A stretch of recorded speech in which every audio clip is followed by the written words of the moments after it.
जब भी बारिश होती है ना तो सारे कपड़े अंदर ही सुखाने पड़ते हैं और शिवाय मेरी पूरी मदद करता है भाई मेरे कपड़े सुखाने में। देखो ज़रा, मैं कपड़े उठा उठा के रख रही हूँ और वो नीचे फेंकी जा रहा है। So hello guys, welcome back to my channel Pooja Bhatt के व्लॉग्स। कैसे हैं आप सब? I hope you all are doing good. मैं भी बहुत बढ़िया हूँ। नाश्ता मेरा बन चुका था, लास्ट पूरी निकल रही थी और शिवाय परेशान कर रहा था तो उसको गोदी में उठाना पड़ा। उसको चाहिए कि मेरे को गोदी में उठा के ही सारे काम करो। तो ये मैंने आज आलू की स्टफ्ड पूरियाँ बनाई थी, जिसको हम आलू के स्वाले बोलते हैं। और ये ना बारिश का दिन था आज, क्योंकि आज सावन का सोमवार था। तो ये जो वीडियो है ये सावन के सोमवार की है, जो संक्रांत के बाद आता है। संक्रांत के बाद था तो हमारे पहाड़ में ना संक्रांत के बाद वाले सोमवार को ही मतलब पहला सोमवार माना जाता है। बाकी नॉर्मल लोग तो मतलब देसी लोग जो होते हैं वो सावन पहले एक सोमवार पहले से स्टार्ट कर देते हैं। हम जो है वो संक्रांत के बाद वाले को पहला सोमवार मानते हैं। तो ये जो पिछला सोमवार गया ये उसकी वीडियो थी। और वॉइस ओवर करने में आपको पता ही है मेरे को थोड़ा लेट हो जाता है, क्योंकि आप मेरे को जब टाइम मिलता है मैं तभी करती हूँ। तो मैं ये ना कपड़े वगैरह सुखाने के लिए कपड़े वगैरह मैंने मशीन में लगाए हुए थे, तो मैं अंदर बाहर कर रही थी। और मेरे साथ ना शिवाय भी अंदर बाहर कर रहा था और जय कर रहा था, हाथ जोड़ रहा था, बोल रहा था जय। उसको ना बारिश में मज़ा आ रहा था तो बारिश को भी जय कर रहा था। जो भी चीज़ उसको अच्छी लगती है उसको वो जय करता है। उसकी आदत ही यही है। और कपड़े ना मेरे धुल चुके थे और ड्रायर में ड्राई भी हो चुके थे।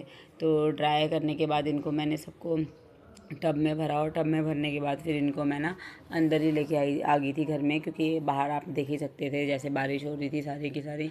तो बारिश की वजह से जो है हम कपड़े बाहर नहीं डाल पाते, फिर अंदर ही डालने पड़ते हैं रूम्स में। कभी एक रूम में दूसरे रूम में काफ़ी सारे कपड़े होते हैं तो थोड़े थोड़े सारे रूम्स में डिस्ट्रीब्यूट करके डाल देती हूँ और फ़ैन ऑन कर देती हूँ।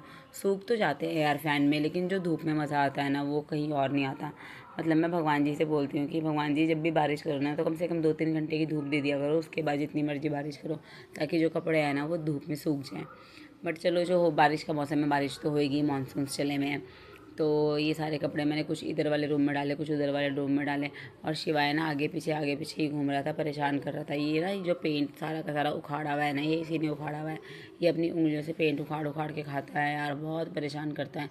मैं ना इस आदत से इसकी बहुत ज़्यादा दुखी हूँ, बट क्या करूँ। हम काम कर रहे होते हैं, ये चुपके से उठा लेता है। और मैं यहाँ पे कपड़े डाल रही थी और वो अभी नहीं खा रहा था, क्योंकि अभी से पता है कि मम्मा मेरे आसपास है तो मम्मा डांटेगी और मारेगी। तो अभी नहीं खा रहा था। और ये क्या कर रहा था, उठा उठा के कपड़े नीचे पटक रहा था। मैं कपड़े फैला रही थी और वो कपड़े नीचे पटक ही जा रहा था। फिर मैं इसको हटा रही थी कि आप हटो यहाँ से, बट हट भी नहीं रहा था और बस ये छोटी सी चेयर से खेल रहा था। मैंने कहा चल तो खेलता रहे। उसके बाद फिर मैं ये सारे के सारे कपड़े फैला रही थी। और शिवाय ने जब पता क्या किया इसने, ये कुर्सी मैंने खड़ी कर दी थी तो ये कुर्सी के ऊपर खड़ा हो गया। इसको ना हर चीज़ के ऊपर चढ़ने का शौक है और हर चीज़ के ऊपर चढ़ जाता है। तो कुर्सी इसने देखो अपनी तरह अपने आप अरेंज की और इसके ऊपर खड़ा हो गया था। बट बच्चे का यार गिरने का डर रहता है ना, बच्चा कभी भी गिर सकता है। तो वानी भी थी मेरे साथ ना, तो वानी ने क्या किया, वानी मुझे देख रही थी तो वानी ने क्या किया कि शिवाय को उठाया और यहाँ पे ना कम्बल की तही मारी हुई थी। तो जिन कम्बलों की तही मारी हुई थी इसमें इसने इसको लटाया और उसको गुदगुदी गुदगुदी कर रही थी और ये ना मज़े कर रहा था, फिर इसको अच्छा लग रहा था। उसके बाद शाम तक ना थोड़ी बारिश भी कम बारिश हो मतलब हट चुकी थी और अब थोड़ी सी धूप आने वाली थी, ऐसा फील तो हो रहा था कि धूप आएगी। और इस टाइम पे ना मैं मंदिर जाती हूँ, मतलब व्रत वाले दिन मेरा ये होता है कि थोड़ा 2 टाइम अगर मंदिर चले जाओ तो बहुत अच्छी बात है। एक टाइम तो खैर जाते ही हैं सभी, बट मैं कोशिश करती हूँ कि मैं इवनिंग में भी जाऊँ एक बार मंदिर। तो इस टाइम पे ना मैं मंदिर जा रही थी वेदा को और शिवाय को लेके, दोनों के दोनों। और हल्की हल्की धूप भी आने लगी थी। और फिर वेदा को मैंने बोला कि वेदा आप वीडियो पर बनाओ मेरी तरह, और कैमरा वेदा को ना अब अच्छा लगता है कि मैं मम्मा की वीडियो मम्मा मैं बनाऊंगी और कोई नहीं बनाएगा, मैं ही बनाऊंगी। तो वेदा ने कैमरा पकड़ लिया था और मैंने शिवाय को उठा उठा के थक गई थी, तो मैंने कहा शिवाय थोड़ा सा चलो, क्योंकि ये वाली रोड ना थोड़ी खाली होती है। ये ना पर्सनल रोड है, यहाँ पे एक बुआ जी हैं उनकी, तो फिर ये पर्सनल है। तो यहाँ पे वैसे कम ही व्हीकल आते ही नहीं है, बस उनका पर्सनली कुछ आता होगा तो आता है, अदरवाइज़ नहीं आता।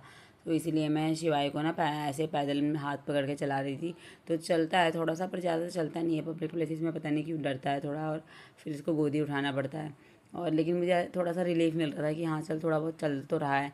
और अब वैसे भी वो चलने लग गया है, लेकिन ये है कि पब्लिक प्लेसेस में नहीं चल पाता, बाकी ऐसे तो चल जाता है। और हम मंदिर पहुंच ही चुके थे और मंदिर पहुंचते ही ना मंदिर में ना कीर्तन हो रहा था और वेदा यहाँ पे ना फूल चढ़ा रही थी।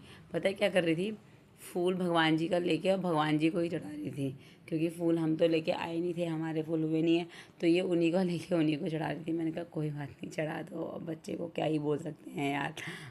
और शिवाय जो है वो जय जय जय कर रहा था, जय हाथ जोड़ के बस इसका जय जय जय कर रहा था। और वहाँ जोत के पास बार बार जा रहा था, तो मैंने बोला जोत के पास मत जाओ बेटा, वहाँ पे बाहर कीर्तन हो रहा था ना, तो मैं उसे बोल रही थी चलो कीर्तन में चलते हैं। तो यहाँ पे ना वैसे कीर्तन ऑलमोस्ट पूरा ही हो चुका था, जयकारा लगने लग गया था।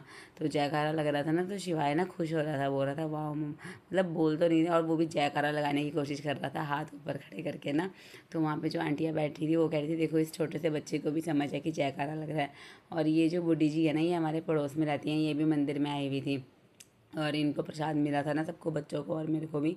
तो हम ये प्रसाद धो रहे थे, मतलब बच्चे बोल रहे थे कि मुझे दो खाने के लिए, तो बच्चों को क्या बोलते हैं ये, इसमें नाशपाती वगैरह थी, तो ये मैं धो के दे रही थी और मैं बूढ़ी जी से बातें भी कर रही थी। तो ये ना बहुत ही प्यारी और स्वीट नेचर की हैं, मतलब ना बुज़ुर्ग लोग वैसे ही बहुत प्यारे लगते हैं, पता नहीं मुझे क्यों बुज़ुर्ग लोग ना बहुत अच्छे लगते हैं जो इस एज के होते हैं, क्योंकि इस एज के लोग बहुत कम रह चुके हैं अब हमारे आसपास। और जो ये हैं ये बहुत ही ज़्यादा अच्छी और प्यारी प्यारी बातें करते हैं, क्योंकि इनको तजुर्बा और उम्र गप्पे का मारते ज़्यादा मारते होता है। टाइम का पता ही नहीं तो चला, बस और देखो यही। धूप भी आने लगी थी। फिर मैंने कहा चलो अब हम चलते हैं वापस, क्योंकि मैंने व्रत का भोजन भी बनाना था और उसके बाद व्रत भी खोलना था और पूजा पाठ वगैरह घर में भी करनी थी। तो बस मैं वापस निकलने लगी, हम वापस जाने लगे अब घर को। वेदा कह रही थी कि मम्मा अभी तो बारिश हो रही थी, अभी धूप आ रही है। और वेदा ने देखो मेरा टीका कैसा लगाया है, एक टीका नीचे और एक टीका फिर ये भी सही नहीं लगा था तो ऊपर एक और साइड में लगा दिया। मतलब ऐसे काम करती है ना ये लड़की। बट टीका मेरे यही लगाती है, हमेशा बोलती है मम्मा मैं ही लगाऊंगी टीका। मैंने कहा ठीक है आप ही लगा लो। तो यही था मेरा आज का व्लॉग। अगर आपको अच्छा लगा तो please like share and subscribe my channel. और अगर आप मेरे को फेसबुक पे देख रहे हैं तो प्लीज़ यार मेरे फेसबुक पेज को भी फॉलो करके जाइएगा, क्योंकि मेरे फेसबुक पेज में फॉलो